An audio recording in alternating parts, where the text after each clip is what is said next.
오늘 마른 뼈에서 큰 군대로라는 제목, 그리고 부제로는 다시 살아나기 위하여라는 제목을 가지고 함께 말씀을 나누겠습니다. 여러분, 우리가 살아있다라는 것을 어떻게 알 수 있습니까? 무엇을 통해 우리가 살아있다라는 것을 느낄 수 있을까요? 심장이 뛰는 걸 보면 되겠죠? 너무 어려운 질문이었나요? 지금 여러분이 심장이 뛰고 살아계시기 때문에 지금 이 자리에서 함께 우리가 예배하고 있는 것입니다. 육체적인 살아있는 이 신체를 가진 우리는 여러분 모두가 심장이 뛰고 있습니다. 근데 다시 질문해 볼게요. 그러면 그리스도의 피를 힘입어 새 사람이 된 여러분의 영적인 심장은 지금 뛰고 있습니까? 혹시 그 심장이 멈춰 계시다면 오늘 이 시간이 여러분의 그 영적인 심장을 다시 뛰는 시간이 되기를 간절히 바랍니다. 심장이 다시 뛴다. 여러분, 이 단어를 한 단어로 표현하자면 뭘까요? 회생입니다. 회생. 멈춰있던 심장이 다시 뛰도록 회복하는 거죠. 여러분, 어떤 회복을 하길 원하세요? 여러분이 가지고 있는 결핍들이 채워지길 원하십니까? 아니면 무너진 나의 신앙을 다시 세우길 원하십니까? 아니면 영적으로 멈춰있던 나의 심장이 다시 뛰기를 소망하십니까? 저도 여러분이 그렇게 간절히 바라고 있는 그 회복, 저도 사실은 그 회복을 너무나 절실하게 간구합니다. 너무 구해요. 그런데 오늘 말씀을 보니까요, 그런 회복보다 다른 회복이 더 먼저 필요하다라는 사실을 우리에게 말씀해주고 있습니다. 말씀을 들어가기 전에 우리가 에스겔서의 배경을 잠깐 살펴볼게요. 오늘 본문 여러분 많이 들어보셨을 내용일 텐데 마른 뼈가 살아난다라는 이야기를 가진 내용입니다. 에스겔 선지자가 활동하던 그 당시에는요, 이미 북이스라엘은 멸망을 했고 남유다만 남아 있었는데 거기에 제사장의 신분으로 사는 사람이 에스겔이었습니다. 그런데 이 에스겔이 25세가 되었던 해에 바벨론이 2차 침공을 했습니다. 그리고 결국 에스겔뿐만 아니라 다른 많은 백성들도 같이 끌려갔어요. 남유다의 왕은 여호야긴이라는 왕이었는데 나이가 18살밖에 되지 않았지만 그의 왕의 통치 기간은 3개월밖에 되지 않았습니다. 그 이후에는 똑같이 포로 신세가 되었어요. 근데 이 남유다가 왜 그러면은 이렇게 비참한 결과를 맞이했는가? 우리가 예측해 볼 수 있듯이 그들의 죄악 때문이었습니다. 어떤 죄입니까? 우상숭배요. 하나님을 떠나서 내 뜻대로, 내가 하고 싶은 대로 그렇게 살아갔던 그런 모습 때문에 하나님이 바벨론이라고 하는 회초리를 선택하셨다는 거죠. 우상숭배, 음란의 죄, 방탕함의 죄, 세속적인 그런 삶을 통해서 결국 하나님께서 회초리를 드셨습니다. 하나님께서 이 회초리를 드셨는데 여러분 아팠을까요? 안 아팠을까요? 무지 아팠겠죠? 여러분의 삶에 이런 회초리 맞는 일이 없기를 축복합니다. 하나님이 이 범죄한 유다를 바벨론이라고 하는 회초리를 통해서 채찍질을 하셨습니다. 그리고 결국 그들은 바벨론의 포로로 잡혀가고 나라가 망하게 됩니다. 자신의 조국이 짓밟히고 무너지는 것을 직접 눈으로 볼 수밖에 없어요. 가족이 뿔뿔이 흩어지고 그리고 찢어지는 그 아픔을 그들이 겪었습니다. 근데 왜 이런 결과가 일어났다고요? 그들의 죄악 때문에. 그러니까 하나님의 이 회초리, 이건요 우연히 일어나는 일이 아니었습니다. 느닷없이 닥쳐온 사고가 아니었어요. 자신의 죄에 대한 무엇입니까? 결과였습니다. 그리고 5년이라는 시간이 흘러요. 하나님은 드디어 에스겔 선지자를 통해서 말씀을 전해주십니다. 그 메시지는 한마디로 요약을 하면, 이 에스겔서를 요약을 하면 심판과 회복이에요. 심판 후에 하나님께서 다시 회복시켜 주시겠다라는 메시지가 에스겔서의 말씀입니다. 그래서 1장에서부터 에스겔을 부르시고 환상을 보여주시면서 너희들의 이런 죄들 때문에 내가 이렇게 심판을 가할 것이다 라고 말씀을 하시고, 그리고 36장이 되면서 분위기가 반전이 됩니다. 이전엔 너희가 이런 죄 때문에 심판을 받았다면 36장부터는 분위기가 반전이 되면서 너희에게 회복을 시켜주실 것이다 라는 희망의 메시지를 주셨던 거죠. 에스겔서를 한마디로 요약하면 뭐라고 했습니까? 심판과 회복. 심판의 메시지는 아까 줬고 이제 회복의 메시지를 주시는데 너희에게 새 영을 주시겠다, 그 굳어져 있던 너희 마음을 부드럽게 변화시켜 주시겠다라고 하는 메시지를 주셨습니다. 그래서 37장 우리가 읽은 이 본문을 통해서 마른 뼈가 살아나는 것을 통해 그 메시지의 힘을 더 강화시켜 준다라고 할 수 있죠. 하나님은 에스겔을 골짜기로 이끌어 가셨습니다. 그리고 뼈 무덤을 보게 하세요. 그런데 그 뼈들이 붙어서 사람의 형상이 되고, 그리고 그것이 생기가 들어가서 큰 군대가 되었다라는 메시지를 보게 하십니다. 자, 에스겔이 이 보고 전한 이 메시지, 이 환상, 마른 뼈의 환상은 그 당시 이스라엘 백성이 들었을 때에 어떤 메시지로 들렸을까요? 나라가 빼앗겼어요. 포로 신세가 되었습니다. 그런 이스라엘 백성에게 절망적인 메시지로 들렸을까요? 희망적인 메시지로 들렸을까요? 희망적인 메시지로 들렸어요. 아, 이제 우리가 다시 기회가 오는구나, 소망을 품게 되었다라는 거죠. 근데 여러분, 이해가 되십니까? 지금 이스라엘 백성이 하나님으로부터 심판받고 있는 이유가 뭐예요? 자신들의 죄악 때문이잖아요. 근데 왜 하나님은 이스라엘 백성을 회복시키려고 하시는 걸까요? 그들이 지금 받은 이 결과, 심판에 대한 결과가 우연이라고 했습니까? 당연한 일이라고 했습니까? 그들에 대한 대가였습니다. 그들이 저지른 결과의 대가였어요. 근데 왜 하나님은 이스라엘 백성에게 다시 회복시켜 주시겠다라는 메시지를 주시냔 말이죠.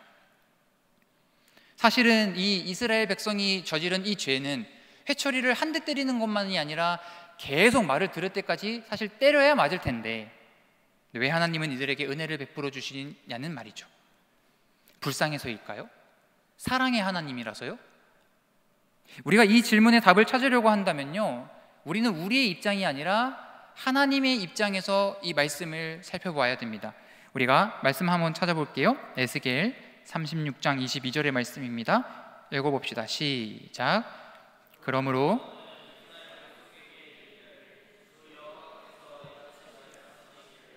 이스라엘 족속아, 내가 이렇게 행함을 너희를 위함이며 너희가 들어간 이 여러 나라에서 더럽힌 나의 거룩한 이름을 위함이라. 아멘. 여러분, 너희를 위함이 아니라 뭐라고요? 나의 거룩한 이름을 위함이라. 하나님께서 회복을 하게 하시는 이유는 그들이 불쌍해서도 아니고 사랑해서도가 아니라 하나님 자신 때문이었다라는 거예요. 하나님 스스로를 위해서, 하나님 자신의 거룩함을 다시 되찾고 회복하기 위해서 하나님은 이스라엘에게 회복을 말씀하고 계셨던 겁니다. 우린 여기서 깨닫는 게 있어요. 뭐죠? 착각하지 말아야 됩니다. 우리는 자꾸 누구의 입장에서 생각을 하려고 하냐면요, 내 입장에서 생각하려고 합니다. 상대방의 입장에서 생각하려고 하지 않고 내 입장에서 생각하고 내 입장에서 해석하고, 그래서 생긴 결론을 행동으로 옮기잖아요. 이것은 우리가 사람과의 관계에서도 드러나는 일들입니다. 왜 우리가 인간관계가 좁혀지지 못하고 있는 이유가 뭐예요? 여러분, 상대방의 입장을 우리가 고려하지 않기 때문입니다. 역지사지를 모른다는 거죠. 여러분, 꽃이 사랑스러운 이유를 아십니까? 꽃이 사랑스러운 이유, 그렇게 생각 안 해보셨나요? 그런 거 아니죠? 꽃이 사랑스러운 이유는요, 그 꽃이 아름답기 때문이 아닙니다. 그러니까 그 꽃 자체가 아름답기 때문이 아니에요. 꽃에게 그만큼 시간과 정성을 들였기 때문에 사랑스러운 것입니다. 이거 그 어린 왕자의 이야기에서 나오는 이야기입니다. 그 꽃이 사랑스러운 거, 그 꽃에서 좋은 향기를 내뿜고 있기 때문이 아니에요. 꽃이 못났다 하더라도 주인이 그 꽃을 가꾸기 위해서 정성을 들이고 시간과 마음을 쏟았기 때문에 그 꽃이 사랑스러운 겁니다. 그런데 그러면 꽃은 착각하면 안 되는 거예요. 아, 주인이 나를 위해서 이렇게 사랑스러워하는 것은 내가 아름답기 때문이다, 내가 좋은 향기를 내뿜고 있기 때문이다 라는 걸 착각해서는 안 되는 거죠. 하나님 앞에서 우리의 모습도 마찬가지입니다. 하나님이 우리를 사랑하시는 이유, 내가 어떻게 이쁘고 잘생겨서가 아니에요. 하나님 앞에 어떤 마음과 행동을 들였기 때문도 아니고요, 신앙생활 열심히 했기 때문도 아니고요, 하나님을 위해서 사역을 열심히 감당했기 때문도 아닙니다. 그래서 하나님이 우리를 사랑하는 게 아니란 말이에요. 뭐라고요? 하나님이 우리를 사랑하시는 이유는요, 그저 하나님께서 우리를 사랑하기로 결정하셨기 때문입니다. 우리가 사랑받을 수 있는 거예요. 그렇기 때문에 나를 향한 하나님의 사랑이 내게 가치를 부여하는 것입니다. 이게 은혜고 이게 선물이에요. 그래서 우리는 착각해서는 안 됩니다. 내 입장에서 생각하고 행동하고 심지어 하나님의 뜻조차 내 마음대로 결정해버리는 것을 우리는 내려놔야 됩니다. 여러분, 하나님의 지혜로 하나님의 마음을 생각하고 그렇게 헤아릴 줄 아는 저와 여러분이 되길 주님의 이름으로 축복합니다. 그렇다면 다시 질문해 볼게요. 여러분은 이 시간에 회복되기를 원하십니까? 그러면 그 회복은 누구를 위한 회복이고 무엇을 회복하기를 원하십니까? 하나님께서 오늘 말씀을 통해 우리에게 말씀하세요. 너희를 위한 이 회복의 시간이 아니라 이 시간은 하나님을 위한 회복의 시간이다. 우리의 어렵고 힘든 상황, 영적으로 무너져버린 것들을 다시 세우기 위해서 우리가 이렇게 모이는 것이 아니라, 그 시간이 필요한 것이 아니라 뭐라고요? 하나님의 거룩을 다시 회복하기 위해서 이 시간이 필요하다고 말씀하시는 겁니다. 그래서 오늘 우리는요, 이 하나님의 거룩하심을 다시 회복하기 위해서 우리가 어떻게 해야 되는지 그 부분을 주목해 보려고 합니다. 여러분, 그동안 우리가 삶을 살아가면서 우리는 얼마나 많이 하나님의 그 위대하심과 그 영광과 그 거룩하심을 무너뜨리며 살았습니까? 세상 속에 살아가면서 우리는 온전한 모습으로 살아가셨습니까? 매 주일마다 우리가 와서 고백하는 게 뭐예요? 회개하지 않습니까? 거룩하지 못한 내 행동, 내 생각, 내 한마디 때문에 내가 주님의 그 거룩함을 무너뜨렸다라는 것을 우리가 회개하잖아요. 하나님의 거룩함이 무너진 거예요. 우리의 잘못된 생각과 마음과 말 때문에. 수천 년 전에 이스라엘 백성이 우상 숭배하면서 영적인 배교와 죄악을 저지름으로 인해 거룩한 백성으로 살아가야 하는 그들이 하나님의 그 거룩한 이름을 땅바닥에 떨어뜨렸던 것처럼 우리도 거룩한 하나님의 이름을 내 삶을 통하여서 떨어뜨리고 있지는 않았는지 우리는 돌아봐야 됩니다. 이 사실을 오늘 주목하고 마음과 중심을 쏟아내길 소망합니다. 자, 그러면 우리가 먼저 회복해야 될 것이 하나님의 거룩함, 이것을 확인했습니다. 그런데 우리의 삶은요, 내가 받을 것만 기대하기 바쁘고 하나님을 위한 시간으로 내 시간을 드리기는 너무나 어려워합니다. 그렇다면 어떻게 우리가 이걸 회복할 수 있을까요? 말씀을 통해 확인해 보겠는데, 오늘 에스겔의 환상에서는요, 3가지의 과정을 거쳐서 이 온전한 모습이 회복되는 것을 볼 수 있습니다. 첫 번째는 뭐냐면요, 마른 뼈예요. 두 번째는요, 사람의 형상입니다. 세 번째는요, 큰 군대입니다. 마른 뼈에서 사람의 형상이 되고 그 후에 마침내 큰 군대가 되었다라는 거죠. 이 과정이 회복의 과정을 그대로 반영하고 있습니다. 오늘 먼저 본문 말씀 2절을 한번 읽어보겠습니다. 시작. 나를 그 뼈 사방으로 뼈가 심이 많고 아주 말랐더라. 여러분, 여기 뼈가 가득한 골짜기라고 했습니다. 섬뜩하세요? 상상이 되세요? 어제 여러분이 드신 그 치킨의 뼈 같은 게 아니에요. 여러분, 백골입니다. 사람의 뼈예요. 이게 보여주는 게 뭘까요? 여기저기 흩어져 있는 그 뼈들이 마치 자신들의 그 죄로 인해서 전쟁에서 지고 수많은 백성들이 죽어서 썩어져 버린 그 이스라엘 백성의 영적 상태를 지금 보여주고 있는 겁니다. 희망이라는 단어를 찾아볼 수 없는 완전히 죽어버린 상태. 성경에서 이건 뼈가 아주 말랐다고 했습니다. 죽은 지 오래된 거예요. 이스라엘의 상황과 이 영적 상태가 생명의 근원에서 완전히 떨어져 있는, 메말라 있는 죽은 자와 같은 상태라는 것입니다. 이 모습이 죄악 가운데 살아가고 있는 우리의 모습과 같은 거예요. 하나님의 거룩을 지키면서 생명의 근원 속에 머물러 있어야 하는 우리가 자꾸 그곳에서 멀어져 가려고 하는 것, 멋져 보이고 아름다워 보이는 그 세상에 자꾸 눈길을 주고 있는 영적 상태, 그렇게 세상이 좋아서 생명의 근원이신 하나님을 떠나면 그 결과는 무엇이 기다리고 있다고요? 죽음이라는 거예요. 사망이라는 겁니다. 백골과 같은 그 뼈무덤이 바로 우리의 자리가 될 수 있다는 거예요.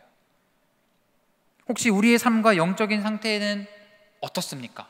여러분, 살 소망도 희망도 없는 완전히 죽어있는 그 마른 뼈와 같은 모습이 우리의 모습이 아닌지는 우리가 말씀을 통해서 비추어 봐야 됩니다.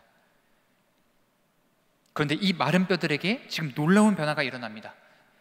어떤 변화예요? 그 뼈 위에 힘줄이 생기고 살이 붙고 가죽이 덮여져요. 그래서 사람의 형상으로 회복되는 겁니다. 본문 6절의 말씀입니다. 시작. 너희 위에 힘줄을 두고 너희 속에 생기를 넣으리니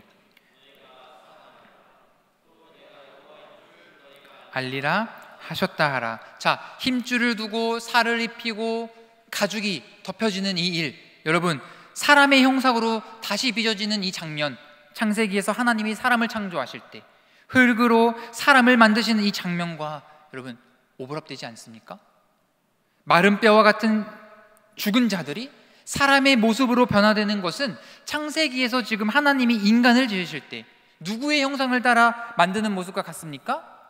하나님의 형상과 만드는 모습과 같습니다. 결국 우리가 회복되어야 되는 모습이 바로 이런 모습이에요. 마른 뼈와 같은 죽은 자가 아니라 우리가 하나님의 형상으로, 거룩한 하나님의 모습으로 지금 회복되어야 한다라는 것입니다. 그렇다면 어떻게 하면은 그렇게 회복될 수 있을까요? 본문 4절에서 그 답이 나와 있습니다. 4절도 읽읍시다. 시작. 또 내게 이르시되 너는 이 모든 뼈에게 대언하여 이르기를 여호와의 말씀을 들을지어다. 아멘. 자, 여러분, 여기서 우리가 주목해야 하는 단어가 무엇일까요? 들을지어다? 대언하다입니다. 대언하다. 마른 뼈가 살아나는 과정에서 중요한 것은 하나님이 이스라엘 백성 에스겔에게 말씀하셨고 그 들은 말씀을 에스겔이 그대로 전하니까 하나님의 말씀대로 되는 기적이 일어난 것입니다. 하나님이 말씀하시고 그 말씀을 전했다라고 하는 이 대언하다라는 말이 히브리어로 나바입니다. 나바. 하나님의 말씀을 대언하는 선지자를 히브리어로 나비라고 하거든요. 그러니까 이 나바에서 파생된 단어라는 거죠. 그렇다면 무엇을 전하고 누구의 말씀을 전하는 거예요? 하나님의 말씀을 전하는 거예요. 그러니까 하나님의 말씀이 임하고 그 말씀의 능력이 나타날 때 비로소 마른 뼈들이 다시 살아나는 것입니다. 말씀을 통해 힘줄이 생기고 살이 차오르고 가죽이 덮이는 역사가 일어나게 됐다는 거예요. 온전한 하나님의 형상으로, 하나님을 닮은 모습으로 그렇게 회복된 것입니다. 우리가 이 말씀을 통해서 우리가 발견하는 게 뭡니까? 하나님의 말씀에는 능력이 있다라는 거예요. 그래서 우리는 하나님의 말씀에 귀를 기울여야 하는 거고, 하나님의 말씀을 가까이 하라고 하는 것이 바로 이런 이유입니다. 나뭇가지가 나무에 붙어 있지 않으면 여러분 어떻게 돼요? 말라 죽잖아요. 그것과 같이 우리의 생명의 근원이 하나님께 있기 때문에 하나님 곁을 우리가 떠나서는요 살아갈 수가 없다는 것입니다. 사랑하는 청년 여러분, 말씀 안에 거하고 계십니까? 주일에 교회 한번 오는 것으로 만족하고 계십니까? 근데 여러분, 주일 하루만 살아서는 되는 게 아니잖아요. 6일을 더 살아내야 되잖아요. 그렇기 때문에 말씀을 가까이 해야 하는 겁니다. 말씀 안에 거할 때 하나님의 그 말씀의 능력을 의지하고 그 말씀 안에 거할 때 마른 뼈와 같았던 우리의 삶과 우리의 신앙에 살이 붙고 가죽이 덮여지는 그 놀라운 기적들이 일어나게 되는 것입니다. 그런데 여러분, 이게 완성품이 아니에요. 이게 끝이 아닙니다. 3단계라고 했잖아요. 마른 뼈, 사람의 형상, 그 다음에 뭐예요? 큰 군대. 아직 마지막 단계가 남았습니다.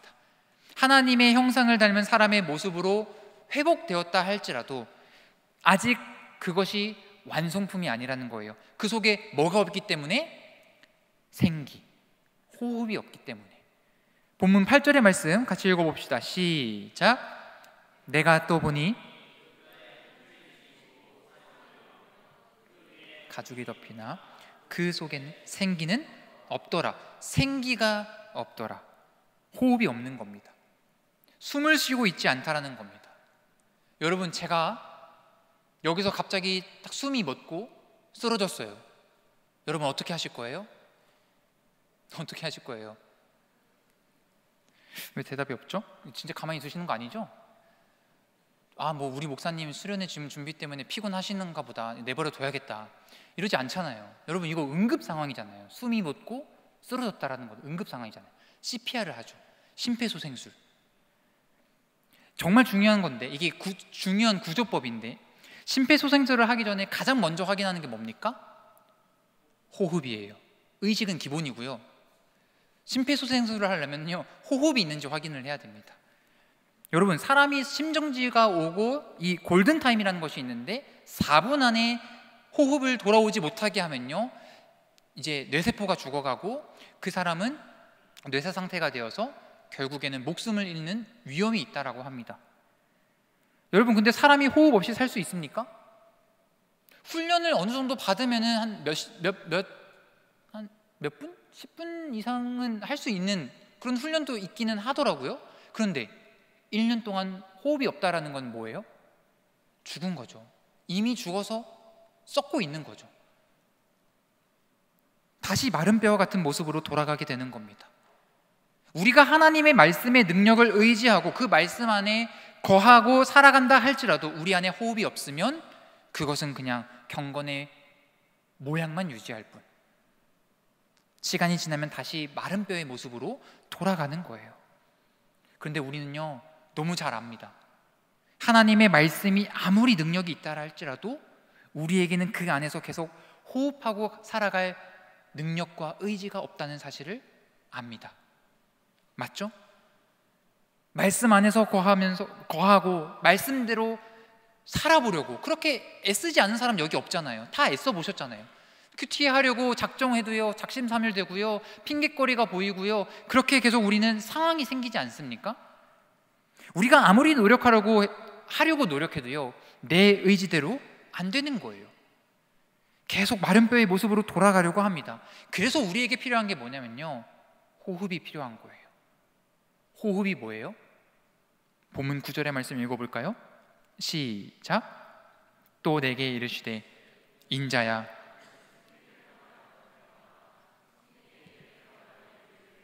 주 여호와께서 이같이 말씀하시기를 생기야 사방에서부터 와서 이 죽음을 살아나게 하라 하셨다 하라. 아멘. 여러분, 본문에서 말씀하고 있는 이 생기, 루아흐라고 하는 단어는요, 창세기 2장에서 하나님이 흙으로 사람을 빚으시고 그 안에 불어넣으신 생기와 같은 단어입니다. 구약 성경에서 숨, 바람, 영 이렇게 표현하고 있는 이 생기는 결국 뭘 얘기하냐면요, 성령이에요. 우리에게 필요한 호흡이 뭐라는 겁니까? 성령이라고요. 하나님의 형상으로 회복된 사람에게 성령이 들어가서 그 사람이 호흡을 하니까 빈 껍데기가 되는 것이 아니라 완전히 변화되는 큰 군대가 되었습니다. 본문 10절의 말씀도 같이 읽어봅시다. 시작. 예.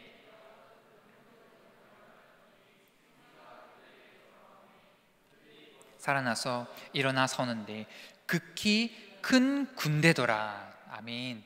여러분, 이제 비로소 완성품이 된 겁니다.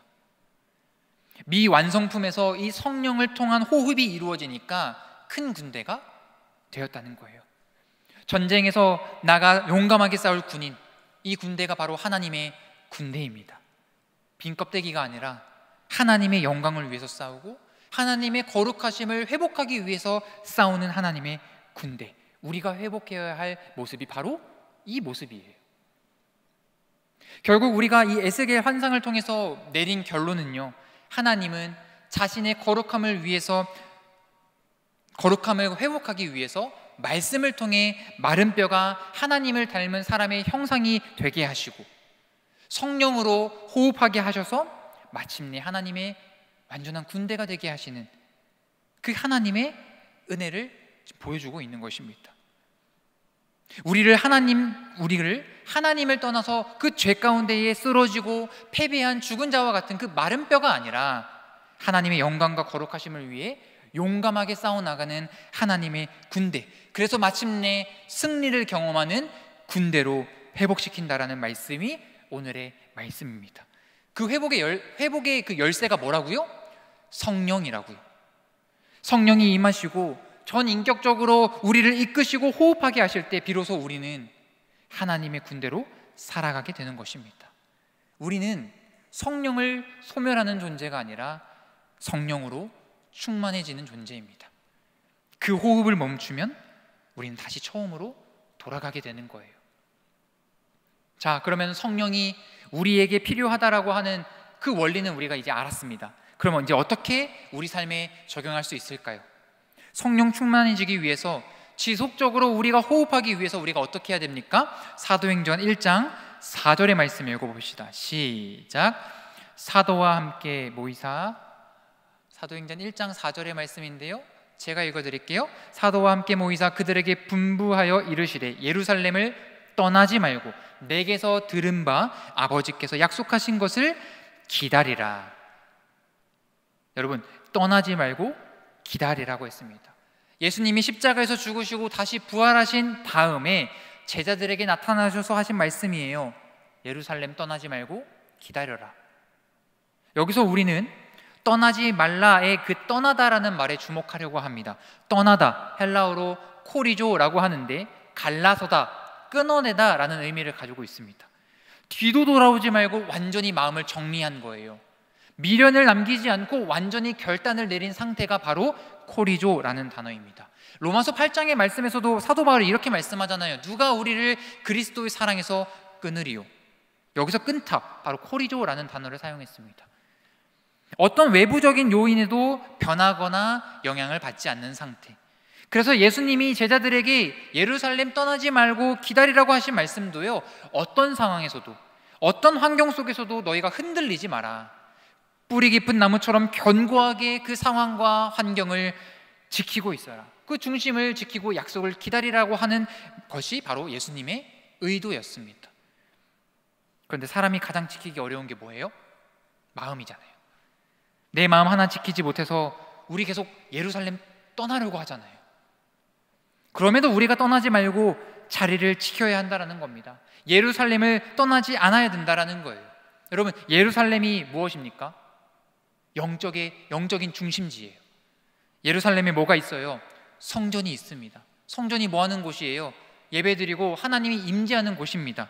하나님이 임재하시는 그 영적인 예루살렘 안에 우리가 끝까지 자리를 지키고 버티고 있을 때, 우리의 마음과 그 시선을 그곳에 두고 있을 때, 주님께만 두고 있을 때 무슨 일이 일어난다고요? 주님께서는 약속을 하신 그 선물을 주시는 거예요. 그 약속하신 선물이 바로 성령입니다. 성령 충만함의 은혜를 부어주신다는 말씀이에요. 우리가 예루살렘을 떠나지 않고 오직 마음을 주님께로 향하고 기다리고 있을 때 마침내 성령 충만의 은혜를 회복할 수 있다는 것입니다. 여러분, 말씀을 정리합니다. 우리의 호흡이 멈추지 않기를 소망합니다. 영적인 호흡을 멈추지 않는 우리가 되기를 소망합니다. 여러분, 호흡이 멈추면요, 다시 마른 뼈와 같은, 그 죽은 자와 같은 모습으로 돌아가게 되는 거예요. 여러분, 언제까지 그런 모습으로 우리가 살아야 됩니까? 언제까지 하나님의 거룩하신 그 영광을 드러내는 자리가 아니라 그 영광을 땅에 떨어뜨리는 자의 모습으로 살아가시겠습니까? 이제 우리가 다시 회복되어서 마른 뼈가 아니라 하나님의 거룩한 군대로 다시 살아나야 될 때입니다. 성령 충만의 은혜를 깊이 사모하는 저와 여러분이 되길 주님의 이름으로 소망합니다. 하나님의 그 거룩함이, 그 회복되기를 간절히 바라는 자에게는요, 하나님께서 더 큰 은혜를 주신다고 약속하셨습니다. 먼저 그의 나라와 그의 의를 구하라. 그리하면 이 모든 것을 너희에게 더하시리라. 먼저 우리의 중심이 하나님의 그 거룩하심을 회복할 때 우리가 그토록 갈망하고 기다려왔던 회복의 역사가 일어나게 될 줄 믿습니다. 우리 허구 청년부가 이 소망과 비전을 품고 함께 그 주님 앞에, 주님 안에서 성령으로 호흡하고 하나님의 군대로 다시 회복되는 저와 여러분들에게 주님의 이름으로 축복합니다. 아멘.